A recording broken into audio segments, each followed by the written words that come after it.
Hello friends, welcome back to learn English YouTube channel.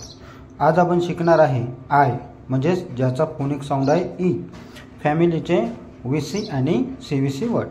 VC म्हणजे vocal plus consonant. उदाहरणार्थ I plus G म्हणजेच ig, I plus T म्हणजेच it, I plus M म्हणजेच इम.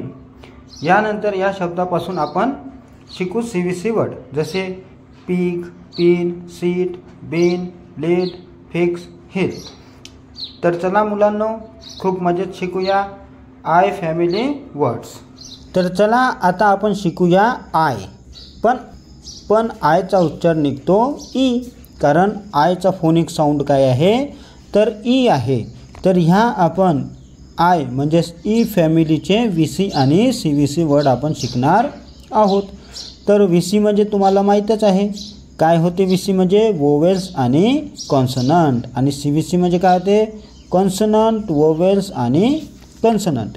तर याचा आपण उपयोग करून काय शिकणार आहे, आज शब्द वाचायचे शिकणार आहे. जर तुम्हाला शब्द वाचता आले तर तुम्हाला छोटे छोटे सेंटेन्स वाचता येईल, छोटे छोटे सेंटेन्स वाचता आले तर मग मोठे मोठे सेंटेन्स वाचता येईल, आणि अशीच तुम्हाला इंग्रजी वाचता येईल. तर चला आपण सुरू करूया. ई हे फॅमिलीचे व्हीसी आणि सीव्हीसी वर्ड. तर सर्वात पहिले आहे आय आणि जी. तर आत्ताच मी सांगितलं आयचा फोनिक साऊंड काय आहे, ई आहे, आणि जीचा फोनिक साऊंड काय आहे, ग आहे. तर मग हे वाचायचं कसं, आय प्लस जी म्हणजेच ईग. आय म्हणजे ई आणि टी म्हणजे ट. तर वाचायचं कसं, ईट. आता आय म्हणजे ई आणि एम म्हणजे म. तर मग काय कसं वाचायचं हे, इम. कसं वाचायचं, इम. आता बघा आय आणि एन. आय म्हणजे ई आणि एन म्हणजे न. तर काय होणार, इन. काय होणार, इन. आय म्हणजे ई आणि पी म्हणजे प. तर याचं वाचायचं कसं, ई प. काय वाचायचं, ई प. इथं उलटं लिहिलं गेलं तर लिहायचं कसं, ई आणि प. असं लिहिणे झाले हे, आणि वाचायचं पण असंच, ई प. आता बघा आय म्हणजे ई आणि ब. तर काय होणार, ई ब. आय प्लस डी, ई ड. I plus x, x. कसं वाचायचं, एक्स. आणि आय प्लस डबल एल, इल. काय होणार, आय प्लस डबल एल होणार, इल. तर आता हे सर्व शब्द आपण एक वेळा वाचून घेऊ. चला म्हणा माझ्या पाठोपाठ, इग, ईट, इम, इन, इफ, इब, ईड, इक्स आणि इल. तर हे शब्द तुम्ही आपल्या नोटबुकमध्ये लिहून घ्या आणि याचा सराव करा. आता आपण बघू ई फॅमिलीचे सीव्हीसी वर्ड. सी म्हणजे कॉन्सोनंट, वोवेल्स आणि कॉन्सोनंट. तर कसे बनायचे बघा. सर्वात पहिला शब्द आहे इग. तर याच्यापासून एक नवीन आपण काय करणार आहे, सीव्हीसी वर्ड तयार करणार आहे. तर बघा याच्या पुढे लावलं बी. बी म्हणजे ब. तर काय होणार याचा उच्चार बघा, बी प्लस आय जी म्हणजे बिग. डब्ल्यू प्लस आय जी म्हणजे विग. एफ प्लस आय जी म्हणजे फिग. कारण एफचा उच्चार काय येतो तर फ येतो, तर म्हणून काय झालं आहे, फिग. डीचा उच्चार ड. तर मग डी प्लस आय जी डिग. पीचा उच्चार प प्लस आय जी. तर काय होणार, पिग. जे म्हणजे जेचा उच्चार ज. तर ज आणि इग. काय होणार मग, जिग. एसचा उच्चार स आणि हे आय जी. तर काय होणार याचा उच्चार, सिग.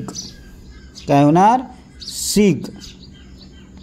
झेडचा उच्चार होतो झ आणि आय जी. तर काय म्हणायचं मग याला, आय जी म्हणजे इग आणि झेडचा उच्चार झ.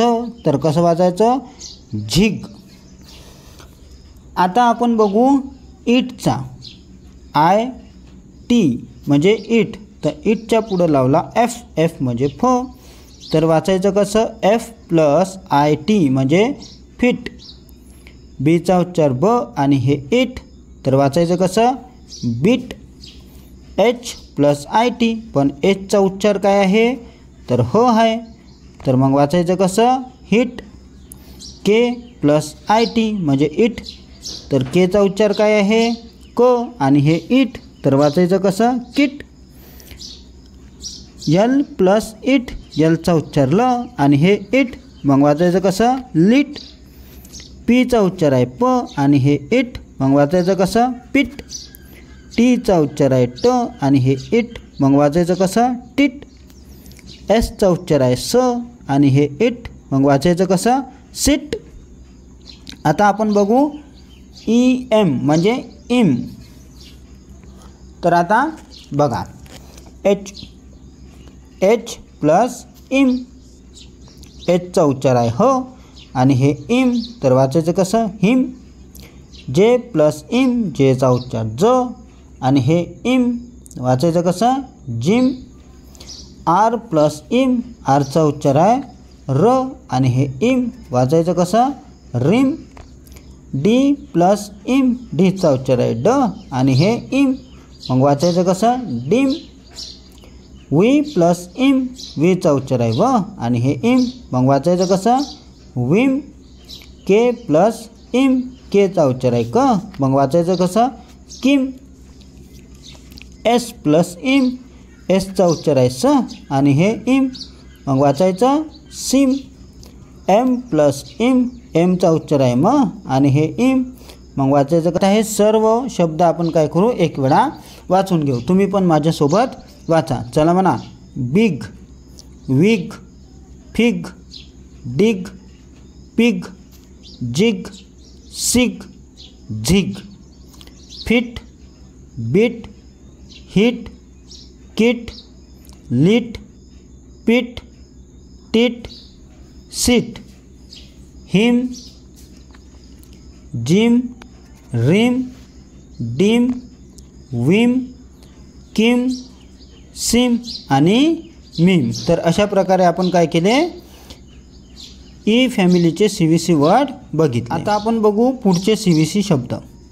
तर आय एन म्हणजे इन, तर याच्यापासून कोणते कोणते शब्द तयार होते तर बघा बी प्लस इन, बीचा उच्चार आहे ब आणि हे इन, काय होणार मग बिन.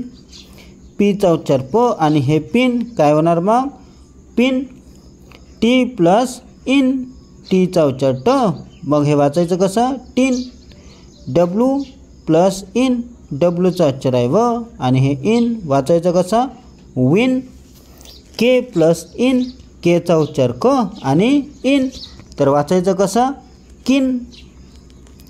एफ प्लस इन, एफचा उच्चार येतो फ आणि हे इन, वाचायचं कसं फिन.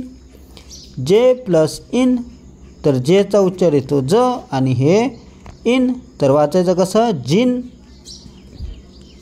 आर प्लस इन, आरचा उच्चार येतो र आणि हे इन, वाचायचं कसं मग रिन. आता आपण पाहू इफचं.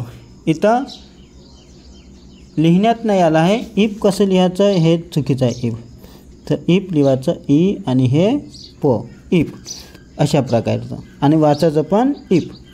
तर बघा आय प्लस इफ म्हणजे काय होते लिप. बघा काऊन लिप, कारण ल एलचा उच्चार येतो ल आणि हे इफ, मग वाचायचं कसं लिप. इथं पिल लिहिलं आहे, हे पिल चुकीचं आहे, इथं पाहिजे होतं लिप. तर बघा आता डी आणि हे इफ, तर वाचायचं कसं डीप, कारण याचा उच्चार येतो ड डीप. एचचा उच्चार येतो ह आणि हे इफ, तर वाचायचं कसं हिप. एस प्लस इफ, मग वाचायचं कसं सिप. सिप काऊन, कारण याचा उच्चार येतो स. एन प्लस इफ, एनचा उच्चार येतो न, म्हणून हे वाचायचं निप. पी प्लस इफ, पी म्हणजे प आणि हे इफ, तर पिप. T plus if, tip. Z plus if म्हणजेच झिप. आता बघू आपण इफ.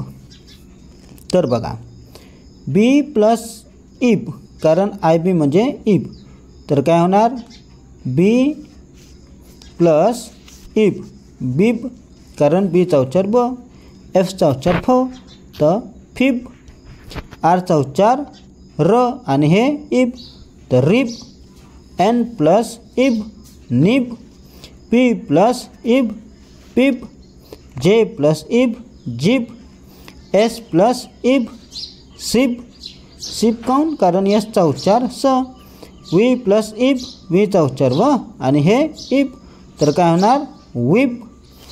तर हे जे उच्चार आहे हे कसे काढत आहे आपण फोनिक साऊंडनुसार। तुम्ही जर अजूनही पहिला व्हिडिओ बघितला नसेल फोनिक साऊंडचा तर तो बघून घ्या, तो अत्यंत महत्त्वाचा व्हिडिओ आहे कारण त्यात सर्व ए पासून तर झेड पर्यंतचे सर्व मी फोनिक साऊंड सांगितलेले आहे। आता आपण हे शब्द एक वेळा पुन्हा वाचून घेऊ। तर चला तुम्ही पण माझ्यासोबत एक वेळा वाचून घ्या, वाचल्यानेच येत आहे रे, आधी वाचलेच पाहिजे। तर पहिला चला म्हणा bin, pin, tin, win, kin, fin, gin, rin, lip, dip, hip, sip, nib, pip, tip, zip, bib, pip, fib, rib, nib, पिब, जिब, सिब आणि विब। तर असे हे शब्द आहे। तर आपण सर्व हे शब्द वाचून घेतलेले आहे। तुम्हाला हा व्हिडिओ आवडत असेल तर लाईक करा, नवीन असाल तर चॅनलला सबस्क्राईब करा आणि हा व्हिडिओ शेअर करा, म्हणजे त्यांना पण इंग्रजी बोलता आली पाहिजे। कोणाला ज्यांना इंग्रजी शिकायची इच्छा आहे त्यांना शेअर करा, म्हणजे ते तुम्हाला थँक्यू म्हणन का बा तू खूपच चांगला मला व्हिडिओ दिला म्हणून। ठीक आहे, तर आता या काय करा तुम्ही आता या शब्दांचा सराव करा। हे सर्वच्या सर्व शब्द तुम्ही आपल्या नोटबुकमध्ये लिहून घ्या आणि जास्तीत जास्त सराव करा, सराव केल्यानंच येते। तर ठीक आहे, भेटूया आता पुढच्या व्हिडिओमध्ये, तोपर्यंत तुम्ही प्रॅक्टिस करा।